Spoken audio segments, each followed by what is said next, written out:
It's just always something different. Yeah. Which is cool. It's fun. Sometimes you get a little bit creatively drained, but that's the beauty of doing collabs with guys like you. Like, the running joke I always say at work, like whenever I go to do collabs with you guys, it feels like a working vacation. And I get to do something new and inspired. And like, this beer is cool because I finally got to use roasted buckwheat again, but with gold naked oats, and do this new thing that's like this cool and creative. But then when I go on different vacations, like, just an actual vacation, I come back like, why am I not rich? Why do I have to have a job? Why do I have to, in my old Kentucky home.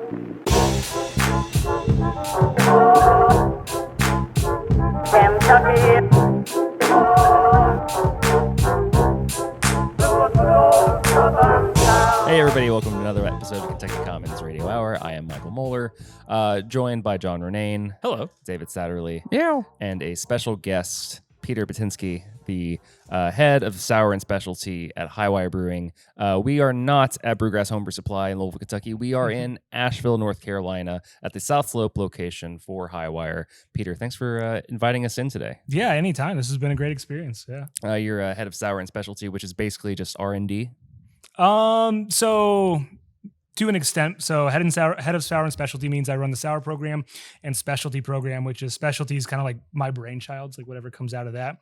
R&D is I do the R&D brewing, but definitely not head of that or in charge of it, even though I make the beer. The R&D is it's a collective effort. There's, it's a roundtable discussion about what we want. And then a lot of minds come together to, put one recipe into fruition, and then I'm just the guy who makes it.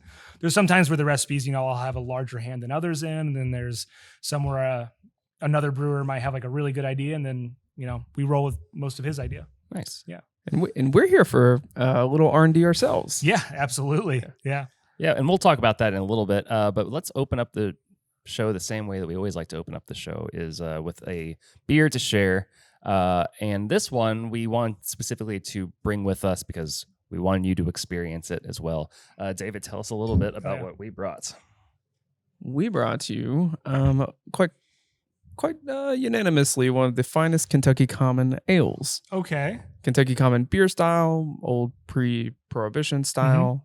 We're working on reviving it. It has the namesake in the podcast, but this is from a brewery in Richmond, Kentucky called Dreaming Creek. This is probably one of the only canned, consistently made Kentucky Common. So we're just trying to bring a little bit of home out when we travel. So I'm excited about this. I've had a few of this style before, but I've never had anyone say that this is unanimously the one to try. So it was 2 years ago. We did the Kentucky Common Fest in Frankfort, the capital of Kentucky, on the Capitol grounds. And we had 5 or 6 different breweries submit their Kentucky Commons. And we had Leah Dinas, who actually helped write the BJCP style guidelines for the style, as one of the judges. So they blind tasted through 6 or 7 of them from different breweries. And if I recall, Dreamy Creek was pretty much unanimously everybody's, a favorite. Akasha won, but yeah, everybody likes Dreaming Creek's Kentucky Common. It is. They keep making it. They recently had the governor out drinking Kentucky Common as the governor of Kentucky. Yeah. Which, if you know anything about politics, they pretty much won't drink or even appear to drink alcohol on camera, video, whatever. Unless it's bourbon for some reason in Kentucky. That's Everybody will hold a glass of bourbon and look fancy. Or a mint julep, I guess, is technically okay. Yeah. Well, cheers, guys. Yeah, cheers. Yeah. And thanks for letting us crash here today. Yeah, no, man, this is awesome. Anytime you guys want to stop on by and brew some beer, let me know. We will absolutely take you up on that. Let's give a little bit of context, too, for where we're sitting. We're at Hi-Wire, but you generously offered to let us record back here in your all's kind of new project. Yeah. This is a fairly new thing, right? Yeah. We're in the Tiki Lounge. How do you guys brand this thing? Oh, well, speak of the devil, here comes the thunderstorm. So this is a Tiki Easy, as we call it. As everyone can see, the lights just changed. And that this only happens every 35, 40 minutes. So a thunderstorm's about to roll in. We're going to have some fans roll. Rain will come in. It's really relaxed. Oh, yeah. Oh, yeah. There's the lightning. Big one. Yeah. It's a soothing rain. Yeah, it's pretty cool. We dig it. This is one of my more favorite parts of this. But yeah, to go back to what this is, the Tiki Easy is it's our speakeasy tiki bar. I hope everyone can hear me over there. You're good. I feel like we're in Hurricane Idalia right now. Thankfully not. Yeah. For those who can't see, there are a bunch of lights above us that are getting blown around by fans. Yeah, if you're just listening to this on the podcast, thank you for listening. But also check it out on YouTube. You'll want to see the video for this. This is always really neat. We've been doing some vlogging during our brew day today too. So if you guys want a little more behind the scenes of what we've been doing, make sure to subscribe on YouTube. But yeah, keep talking us through just kind of how this concept came to be. Yeah. So this one of the owners, Chris Frosaker, one of his passions in life is tiki bars, and I mean, I knew what a tiki drink was before this opened up, but I didn't know the extent of like tiki's a culture, tiki's a thing. And then he wanted to make sure that Asheville got a super legit tiki bar, which he did. I mean, we just went through a little tropical storm. We just went through a little tropical storm. It's pretty legit. Yeah. And so the tiki drinks here, are very traditional, and some are, as he would describe, a little more new age, untraditional.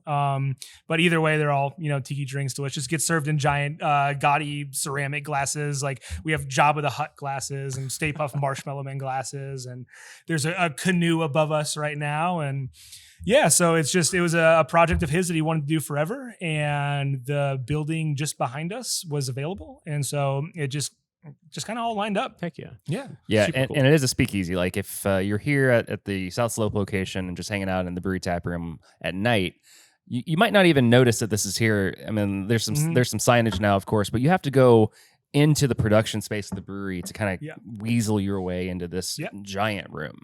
Yeah. Once you start seeing neon lights, you've made it. But I won't say too much more because I want everyone to come experience and find it. But 100%. It's not hard. Just look around. Yeah, absolutely. And the booths are so comfortable. Yeah, It's way better than what we have. You guys at like shop. the booth. All right. This is just what we need. Do you have any thoughts on this Kentucky Common here? This is great. This is absolutely wonderful. This is unanimously the best one I've ever had. Yeah. I haven't had in North Carolina. We don't see this style too much, but I love it. There's nothing not to love about a simple, clean, easy drinking, darker malt characteristic beer. Yeah. Love it. Speaking of dark malt characteristic beers, you going to talk through our what we've been doing today? Absolutely. Part of the reason we're out here is to make a beer with Hi-Wire. So we've got our little, we haven't figured out a name yet. This is the ale trail mix. Trail. Yeah. But we have to like TR and then back to uppercase ALE trail mix. Right. We are brewing a beer together for Louisville Beer Week. Yeah. At the end of October. So folks in Louisville and maybe some kegs can still be hanging out in North Carolina as well. Oh yeah, for sure. Okay. I mean, this will be served. I want to drink it, so it's going to be served at least my tap room. Yeah, absolutely. And I think the concept you guys all came up with was just to do a nice kind of sweeter brown ale, but there was some specialty malt in there that was kind of interesting. Yeah, right? yeah. So like the idea that I would say that so the idea that like y'all kind of pitched at first was like a trail mix, which I love the idea of. And so one thing that I've brewed a bunch with in the past is roasted buckwheat. I believe it's also called kasha. And what I get out of kasha in particular is graham cracker. It's like this specific kind of like nuttiness, and it reminds me of like a trail mix kind of thing. So we use that and a ton of golden naked oats and regular oats. And so all of that should come together to give, that should be the base beer. Should just be like imagine eating a handful of like really nutty, malty characteristic peanuts. But then on top of that, we're going to hit it with some chocolate because, chocolate is a part of trail mix. Absolutely. It's got some special bee in it, which should resemble some raisiny characteristics. And then it's also going to get a pinch of hazelnut and a little bit of vanilla. Beautiful. That sounds fantastic. And that should round it all out. Perfect fall beer for Louisville Beer Week in October. Yeah, absolutely. I'm going to eat so many chewy bars while I just consume this beer. It's going to be great. Yeah. Dip it in. Well, talk to us a little bit more about how you got into this whole beer world. We've been hanging out, and you told us a brief version of the story about how you got into home brewing, but do you have any specific memories about that time of kind of what made you fall in love with it and decide to have it be your career? Yeah, so exactly when I was 21 years old, and not a day earlier, my buddy Nick Page was shipping off to, I believe it was when he was shipping off to the Navy, and he had this home brewing equipment that he got for like a birthday a year before or something, when he turned exactly 21. And so when he was like, I can't use this because I'm going to, I can't take this to the Navy. So they don't let you brew beer in the Navy. They don't. It's they might have changed the Navy rules by now, but So he gave it to me, and this thing was just a piece of crap. Like you couldn't make beer to save your life on this thing. It didn't even come with a pot. It was like essentially if someone gave you a balloon, was like fill it up with malt extract and a hop, like cool. So I had to buy a book and learn how to actually make beer and actually how to use this thing, and slowly discovered that I couldn't use this thing because it sucked. And then eventually had to learn from that, like, well, if I wanted to do this, how would I do this? And I have a beer theory. So the question, I guess, is I'll tell you the theory first. There's 2 books that people usually buy to get into brewing. One of 2. Mm-hmm. So I'm going to guess it was one of these 2.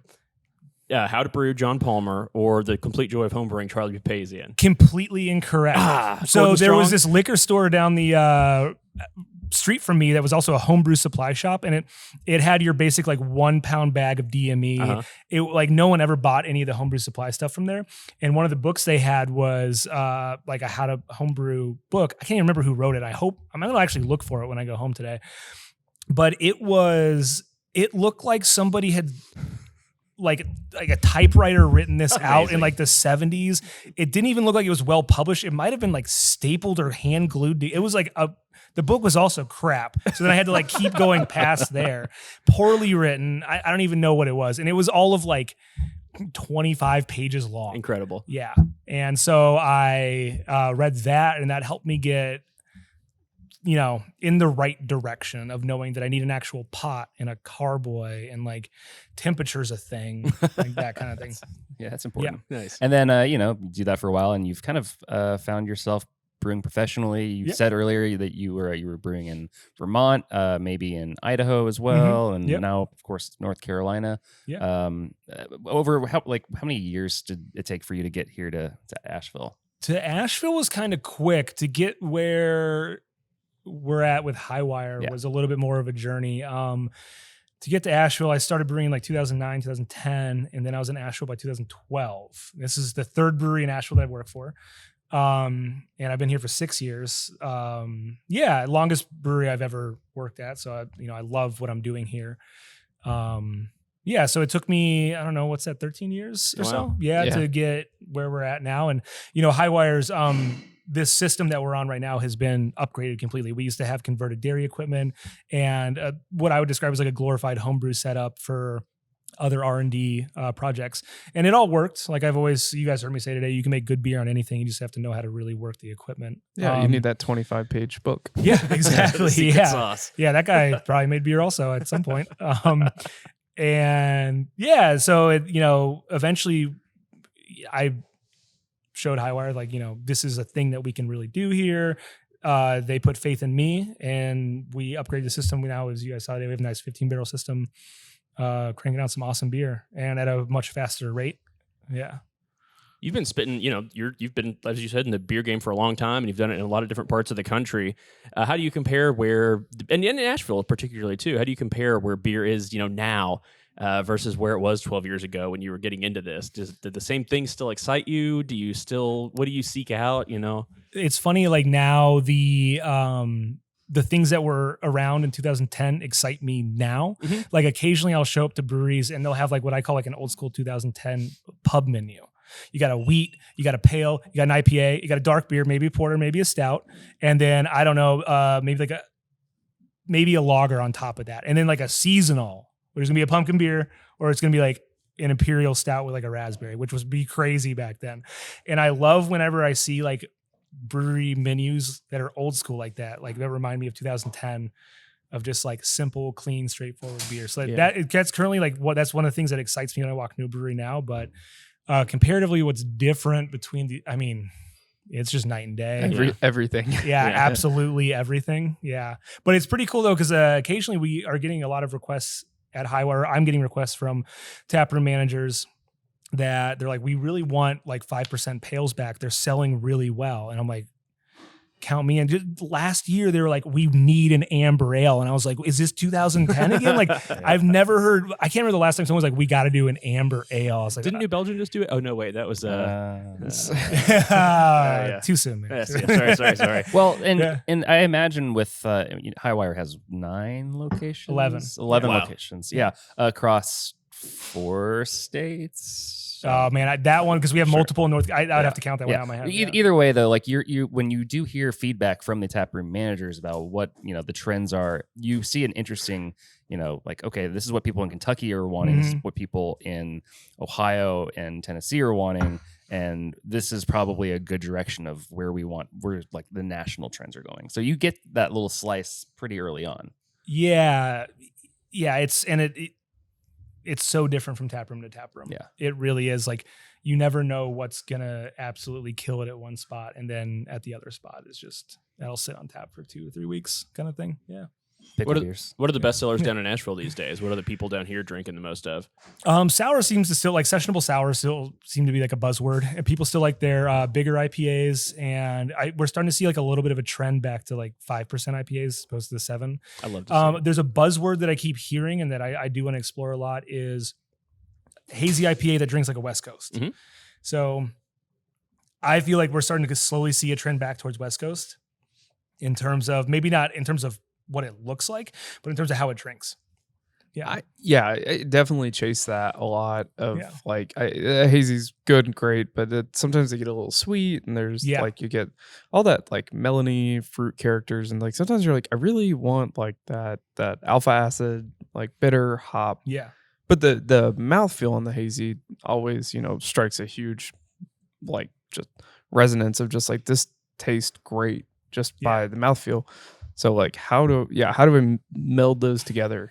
Yeah, I kind of accidentally have done it a little bit recently. I had a lot of beers that were finishing drier than I had expected, and people like thoroughly enjoyed them. And so I think that's going to be a thing somewhat soon. And there's also like some characteristics of the hazy that you can meld really well with the West Coast, which is like they don't always have to be 60 IBUs, but they do have to be dry hopped very well. You could linger more around like the 25, 30.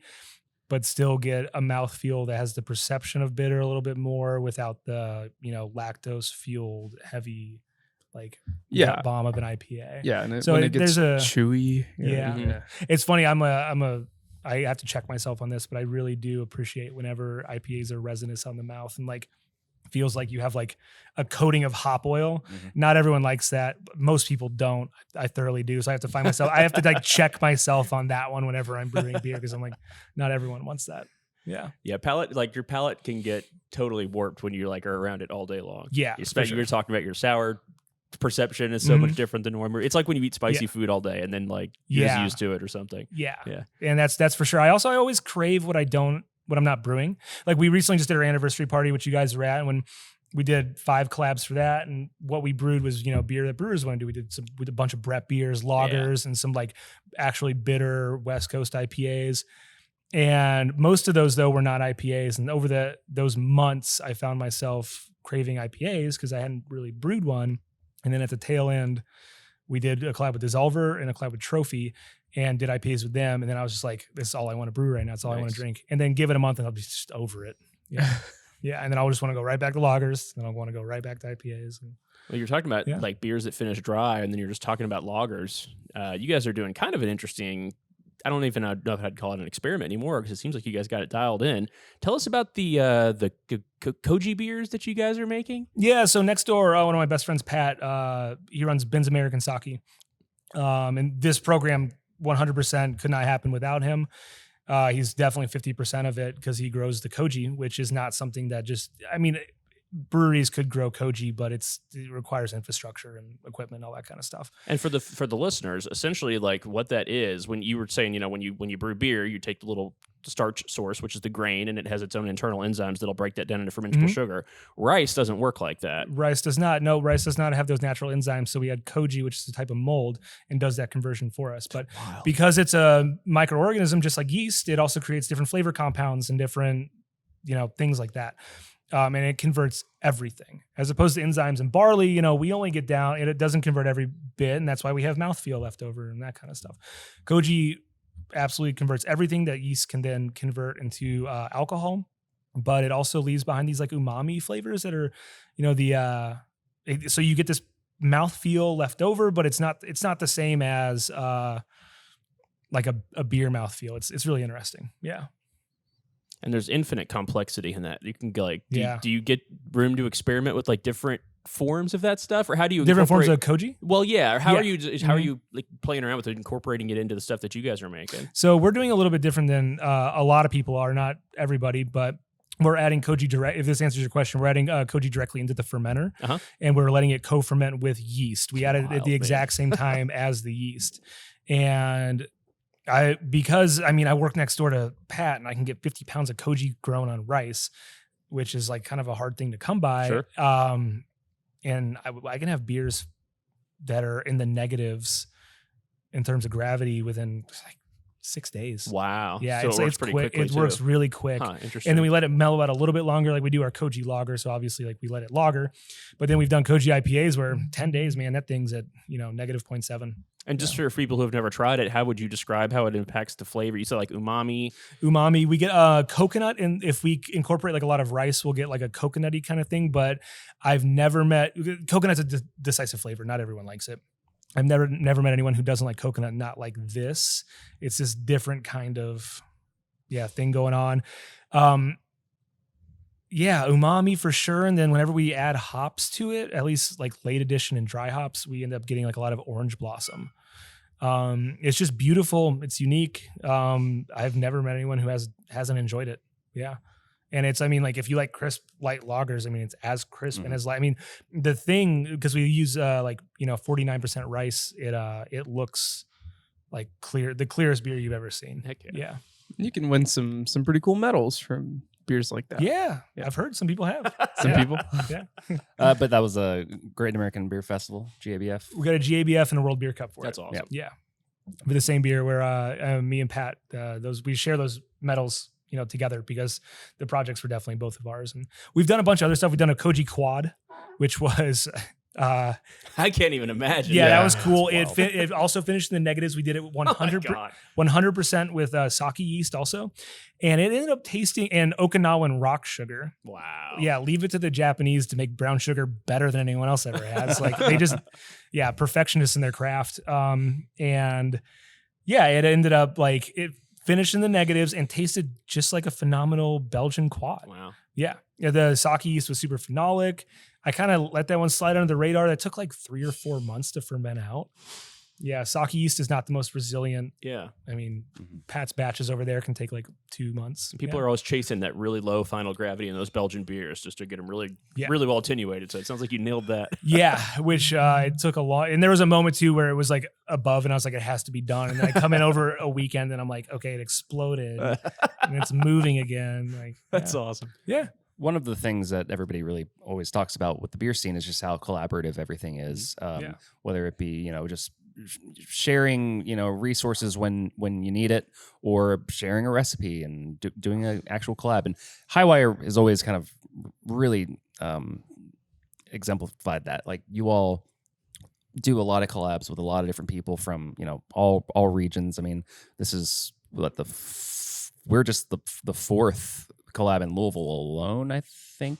Well, at least maybe with we've done you personally, but Atrium, Goodwood, Kaiju, y'all.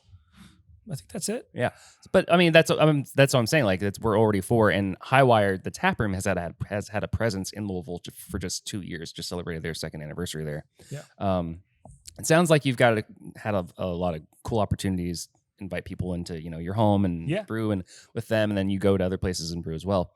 What of those collabs have really stood out to you? Like, what are some really exciting things that you all have really done and released? Oh man, the most exciting collab. So sans all the every collab that we do with Ben Saki is Koji collab. Like I like just to go back to that. Like Koji beers are definitely like the forefront of my interest right now. So whenever we have time to squeeze those in, we do. The other one we did recently was Sierra Nevada. We brewed their pale ale to as close as we could on our system, and then aged that on Brett.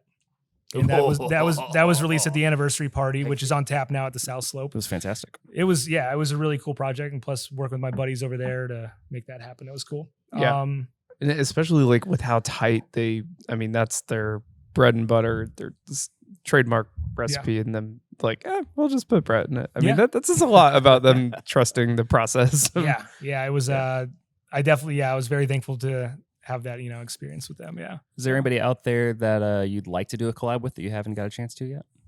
Man, that's tough to say because, like all my like brewer friends are in Asheville. Well, because I've been a part of this community for so long. So I feel like I've worked with almost every brewery here. Yeah, I mean, like your white whale, if you could brew a collab with XYZ brewery, who would it be? Allagash. Ooh, that'd be good. Yeah, I mean, Allagash would be absolutely wonderful. I mean, that, brewery they can't brew a bad beer if they tried. So that would be wonderful. That could be your all's collab. Just try to make something terrible. Yeah, there we go. Damn. The other like real random ones, there's a phenomenal brewery in Peterborough, New Hampshire called Post and Beam. And I've always, my parents live just south there. I've always loved going to them. And then there's also McDuff's out in Sandpoint, Idaho. I used to brew out in Sandpoint, Idaho for a different brewery, but Mickey over there, I haven't chatted with him in like 10 years, but whenever I was out there, his beer was always phenomenal. And he was just always like, trying to push himself to do like be a better brewer and all that kind of stuff. Yeah. Which is really easy, whenever you're the only pub in a town, like in downtown, like you can cop out and just brew whatever and people show up, but it really says a lot about somebody who's like, okay, I'm going to I run a pub, we're a small pub, and I'm going to strive to be the best I can possibly be. And I think that speaks miles about a brewer. Yeah. Yeah. Brewers are just the worst critics of themselves. Yeah. About everything. Yeah. But yeah, he was a phenomenal brewer out there. Yeah. Yeah. So yeah, smaller breweries that are just, are near and dear to my heart. That's for sure. It's wild walking around Asheville. I was, telling you, and I've told these guys, like I used to spend a lot of time here before I opened a business and didn't take any vacations for a decade. But so I haven't really experienced the brewery culture here. Like I think the last time I was here, like maybe like Asheville Brewing Company was like one of the newest breweries that had opened or something. Yeah, I mean, so yeah. But I don't know. So it's crazy how much it's blown up. And even back then, Asheville was known as a really good beer town. But what do you think is the secret sauce in Asheville that makes? I mean, there's literally like a brewery, in this district and even beyond on every other block. Oh yeah, you can walk to like 8 from here. So is there something to you that sticks out about it? Like what made you seek out Asheville as a home? Well, I mean, like I started seeking out Asheville when I was out in northern Idaho, and I was getting ready to move and wasn't sure where. And the news broke that Sierra Nevada was coming here, and New Belgium was coming here, and I was like, wait a minute, like it's 2011 right now. Like I think that something's about to happen in the city. My good buddy Liz was living here, so I came and crashed on her couch for a little bit. Nice. And just like I was broke as broke could be. I like literally had like a couple $100 to my name, nowhere to like no actual place to stay at besides a couch. Rode my bicycle around town every brewery. Put my resume in, and French Broad Brewing ended up hiring me. Nice. Yeah. So that was like what drew me to Asheville. And then that job happened within like 5 days, lucked out. And I was like, all right, I'm going to stay. Nice. Like, yeah. And then Oktoberfest was that weekend. I didn't know anything about Asheville. And this was back when Oktoberfest was on Wall Street and was like shoulder to shoulder packed, raging party. And I was like, well, I'm not leaving here. This is great. But the secret to success in this town, man, is first off, you got to create an atmosphere. I mean, people want to go drink somewhere cool. Mm-hmm. They really do. And then B is just being innovative and staying on top of those trends. Like every brewery is still going to have, a good lager and a good IPA, and they're still going to be good to the traditional styles that traditional beer drinkers want. But every brewery also is also going to be like, well, we got to stay on top of these trends and, keep crushing it. Yeah. It's not. I mean, you can get a little stagnant, like you said, if you're like the only pub in town, and you can just call it in and say, "This is what I do," and I do it really well, and I'm not interested in anything else. But you can't expand that way. Yeah, and that's very true. And especially, for Hi-Wire, it's in all these different cities, we have to. It always has to be something new. I've brewed the same beer twice. Like, I've been here 6 years, probably like 4 or 5 times. Wow. Yeah, that's it's wild. just always something different. Yeah, which is cool. It's fun. Sometimes you get a little bit creatively drained, but that's the beauty of doing collabs with guys like you. Like, the running joke I always say at work, like whenever I go to do collabs with you guys, it feels like a working vacation. And I get to do something new and inspired. And like, this beer is cool because I finally got to use roasted buckwheat again, but with Golden Naked Oats, and do this new thing that's like this cool and creative. But then when I go on different vacations, like, just an actual vacation, I come back like, why am I not rich? Why do I have to have a job? I know. I tell you what, I took a vacation this year for the first time, not with these guys, but like it was almost a double-edged sword because Yeah. I was like, oh my God, Yeah. doing nothing is fucking amazing. It's great. And you come back like, why am I not a millionaire? Yeah. Like, why do I have to do this whole grind thing? Yeah. I'm right there with you. Yeah. But this is what I describe collabs as, like working vacations, because they're inspiring, they're fun. Yeah. And it gives me that creative energy, that spark again. Yeah. When we decide on the concept and then you're like, oh, I can do this. Yeah. Like I'm gonna build it and this is Yeah. it. You're like, do you have input on the recipe? Like, hey, look, this looks good. Yeah. Is it gonna be trail mix? Yep. Okay. Nailed it. Yeah, and one of the things I really like about Asheville is and again, this is kind of a Hi-Wire thing, but I'm starting to see it more and more places, is just the access to Underberg. Oh, You I know, saw that It's giant just thing at so Uber. much. So, I mean, as you guys noticed, and I'm sure you've seen in Louisville, like we serve it at I'm pretty sure every tap room. There might be a state that has a law where we can't do Underberg and beer. I don't think so, It's a but food I'm product, so who knows? Oh, exactly. That's true. I forgot about that. So, but I'm pretty sure every one of our tap rooms has it. Yeah. Including this one. Well, including this we, one. Including this podcast. Yeah. We are always really appreciative of Underberg for sponsoring this podcast, and we do want to go ahead and take a Berg break right now to enjoy it. We just had the Kentucky Common. We're about to enjoy something else here that you brought. So, Wait, who's keeping the caps though? you can keep the caps. You keep the No, it's all good. But it's also, these things are so perfect after barbecue lunches. Yes. Like I didn't know like what an aperitif really like, or it's a digestif like really was until I had like we just had a large barbecue lunch, and then you drink one of these and man, it feels good. Yeah. You Yeah, just I walk around feeling full. Yeah. And like, I mean, little- we finished lunch like 45 minutes ago, and I've been wanting this since. Yeah, for sure. Yeah. Yeah. It's a good way Thanks, to. Zinderberg. Yeah.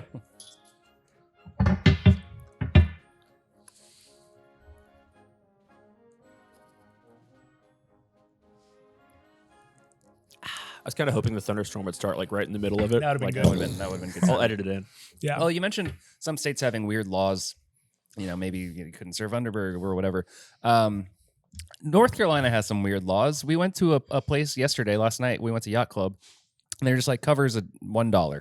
Mhm. It's like, that seems like it's intentional. One Yeah. paper dollar. Yeah, it's just leftover remnants. I can't remember. I wish I could speak to exactly where it's from, but don't quote me on this. I hope that somebody that watches this can actually This is say what it not legal advice. Yeah, ladies but and gentlemen. it's something to do with like the percentage of liquor sales versus beer sales or food sales.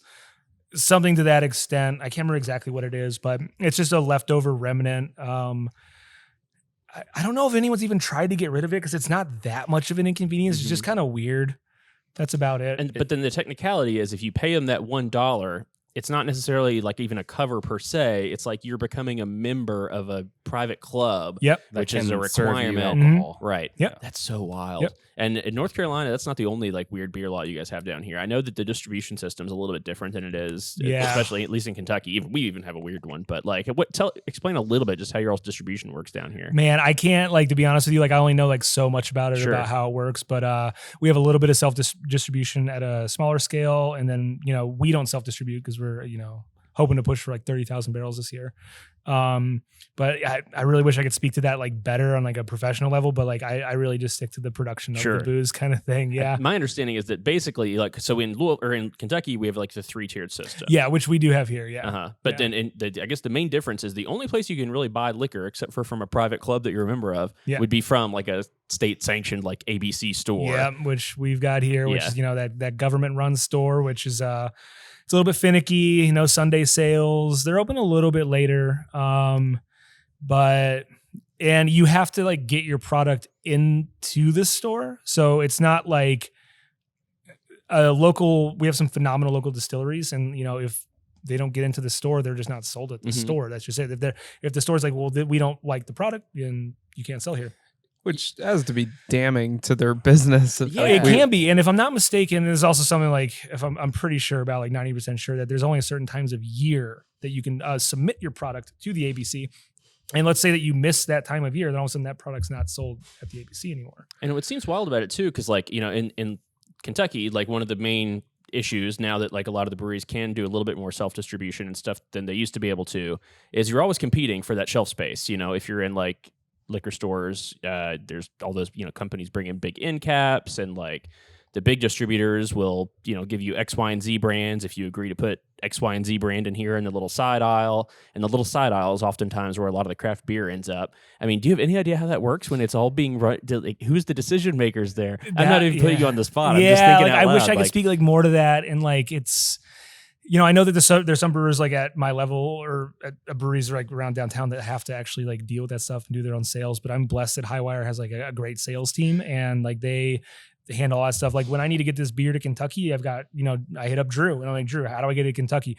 Like, and then we have Brick who runs our warehouse. I'm like, hey Brick, like, I got to get this beer to here. And he knows when those trucks are coming in and out. And like, I'm really blessed to have that here because it helps me just focus like just on the beer. I could sell anything, but luckily I don't have to. Yeah. Yeah. The best way to sell it, just to, like you were saying, just be innovative and just kind of make sure that it's something you want to drink, and people also seem to like it. If the bourbon distilleries in Kentucky had to submit their product twice a year to a regulatory agency to approve or disprove them, we would have a lot less bourbon on the shelves. Yeah, there'd probably be riots, I think. Like they'd all show up with pitchforks outside of the governor's office. I tried more. Last time I was in Louisville, I tried more bourbon in 24 hours, like different types of bourbon, than I had in maybe like 8 years. Nice. It was by the end of the day, like I had to like just start. I was drinking water just because I had drank so much bourbon. Like I was like, my throat doesn't feel like I don't usually drink this much liquor. Like,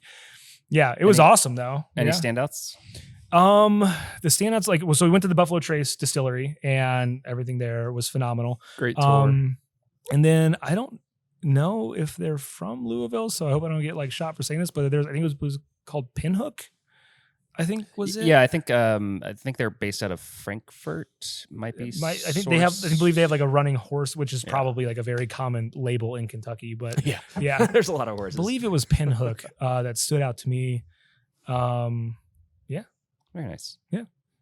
When you're traveling too, you say you're so steeped in the beer world that it's just all you think about every day and all day long. But when you are traveling, what kind of other things do you like to seek out aside from just hitting up a brewery or two? Pizza. Yeah, pizza's that's my nerding out hobby. Like food outside of beer. I discovered that I have all this creative energy, but at the end of the day, when I'm done brewing beer, I don't want to just keep doing beer because I'm just kind of burnt out at the end of the day. Sure. So pizza and other types of food on top of that, but primarily pizzas. Nice. Yeah. Any great pizza towns you want to shout out for people who are out there that they might not be aware of? Oh man, I'm going up to Jersey this evening, and there's this spot called Nellie's that I love. I always forget exactly what town it is. It's like Hohokus, I think, around there. But it's really good bar pie. So that's one that's coming to mind because we're going up for a wedding, and I was talking to my girlfriend last night. We don't have time to go.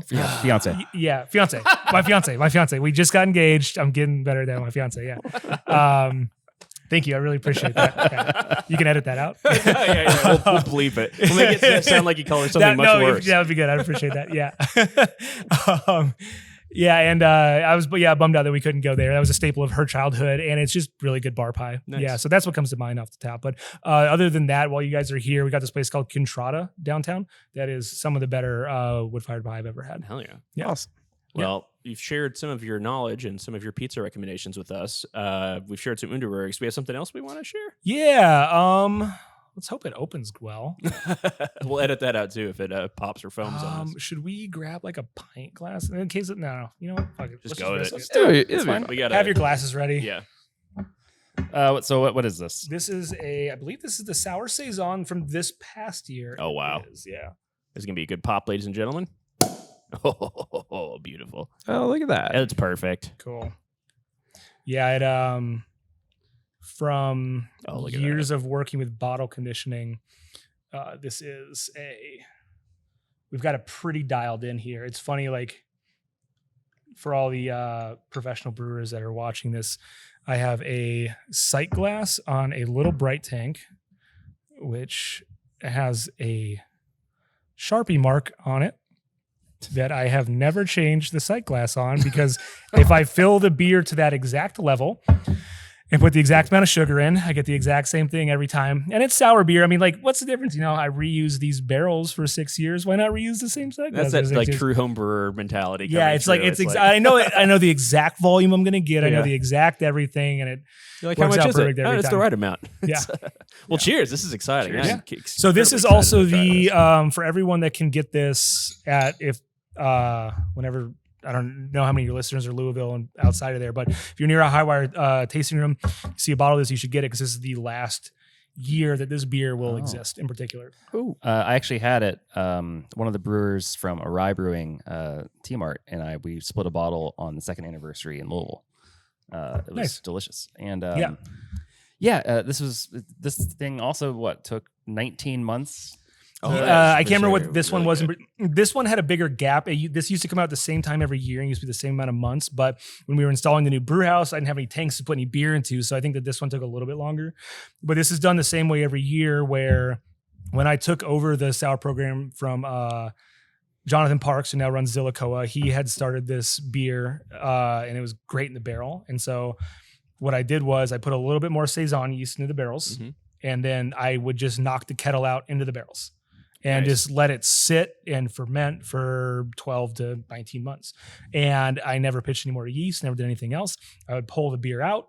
I would knock beer right back into the barrel same day. Nice. And we would just do that over and over and over again, and think this is the 4th or 5th year. You can tell that it's a really robust culture in there. It's funky and it's tart, but it's not one dimensional. It's very non-one dimensional. There's a lot going on. This is actually, we were talking earlier about how with the conditioning of barrel aged beers here at Hi-Wire, like they don't meld too much in the bottle because of the conditioning yeast that we use. This in particular, like really has.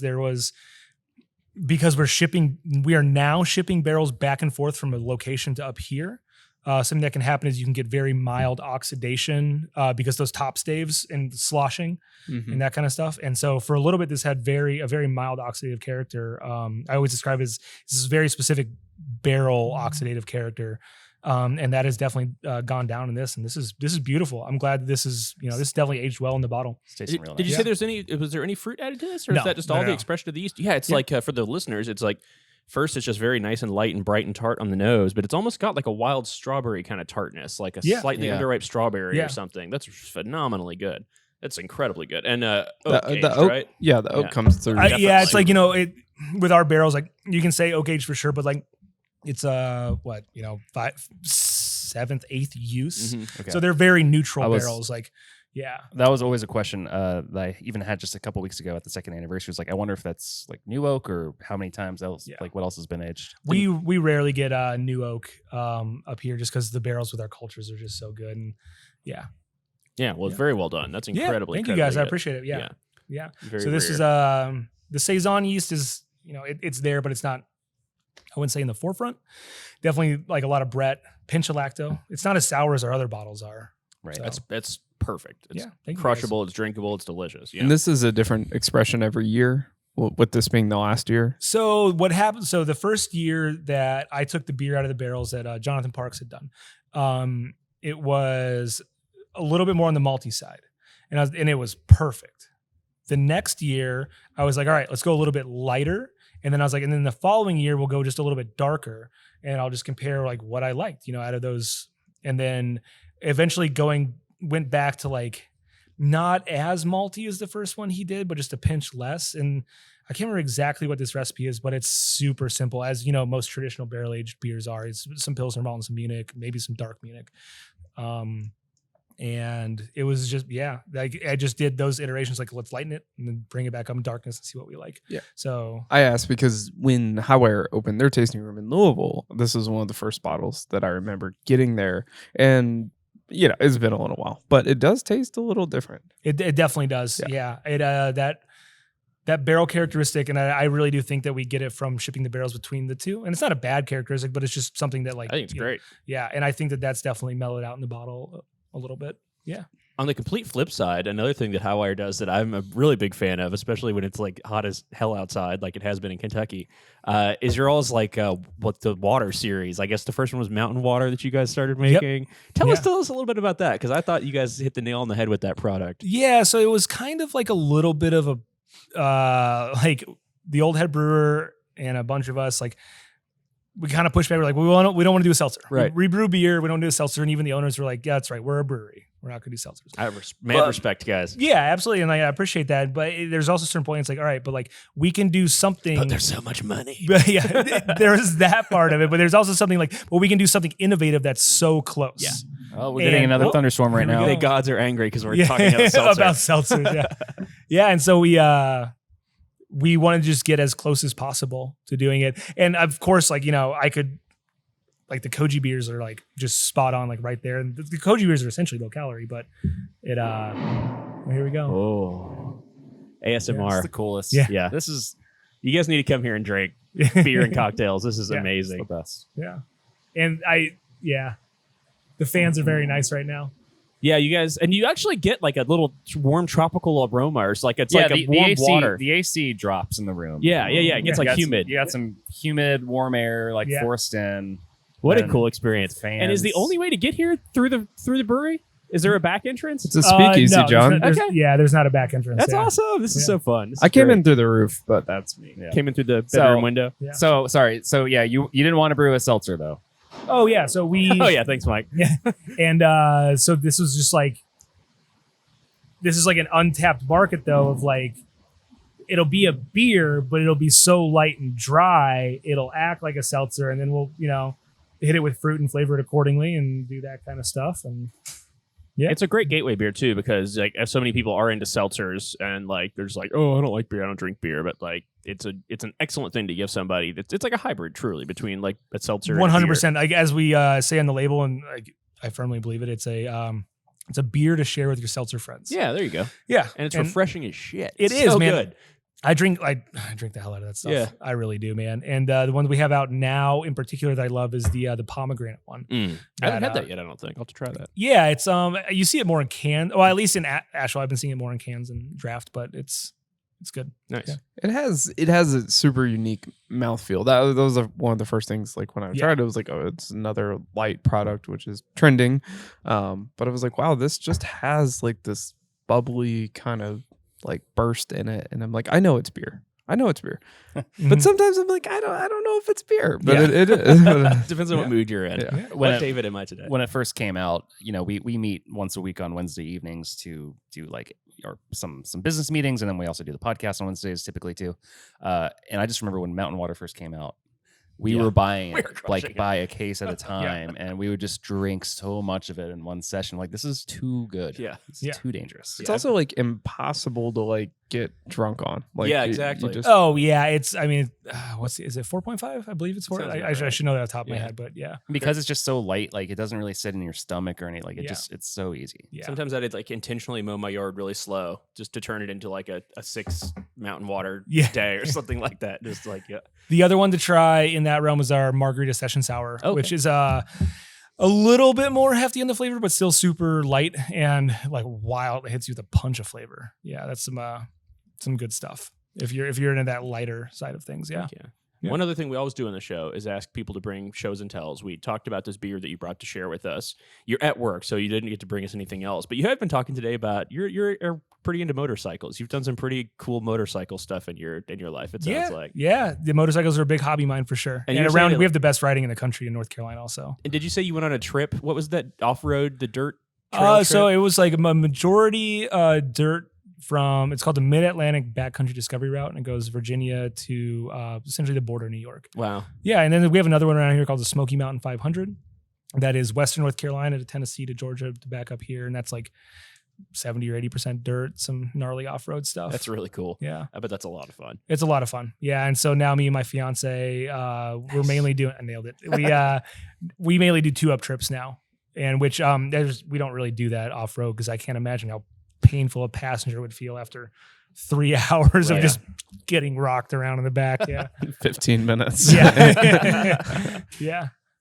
Should go back to being your girlfriend if you take her on one of those. We learned that you also really like music as well. It seems like you're pretty knowledgeable on that subject. We have a great festival coming to Kentucky called Bourbon and Beyond.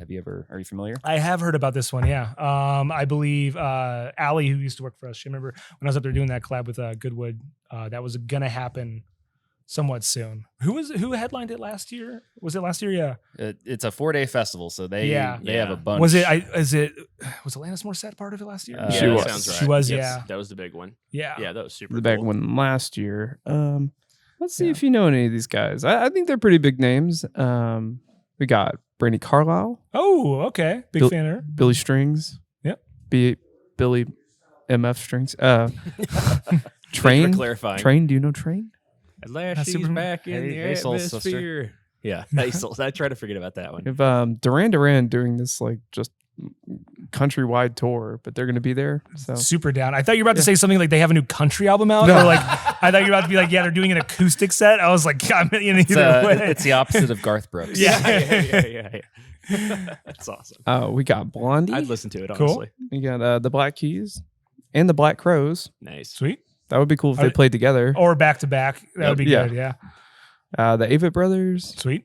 Hosier. They're here. Those are like, Asheville Avett- guys yeah, Avett Yep. Brothers here. I don't know if they live here, but they're definitely from like, here, right? or they're Yeah. playing here Yeah. And a frequently. whole list of undercard. But yeah, 4 days of a lot of music, a lot of bourbon. September 14th through 17th. Hell yeah. Yeah, just Yeah. right there in Louisville. So if you're outside of Louisville, if you need an excuse to go, definitely do that one. And usually, great spirits and cocktails there too. So it's a unique festival experience. Yeah. And while you're there, you can do your Louisville Ale Trail too. Oh, Yeah, absolutely. Yeah. Peter, we don't want to take up too much more of your time, so we really appreciate you guys, again, just inviting us in Yeah, to both brew excellent with you day. and then also show us around. You took us to lunch. We're doing the podcast in the Speakeasy Tiki right now. So Yeah, thank you very much. absolutely. Is there anything coming up that you want people to know about?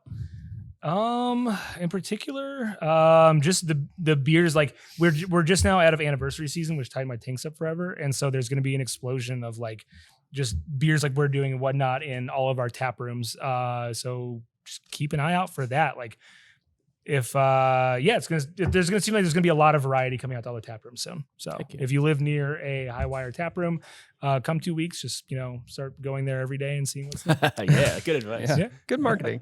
David, what do you got? I'm gonna plug vacation to places that don't have aggressive levels of humidity. Yeah.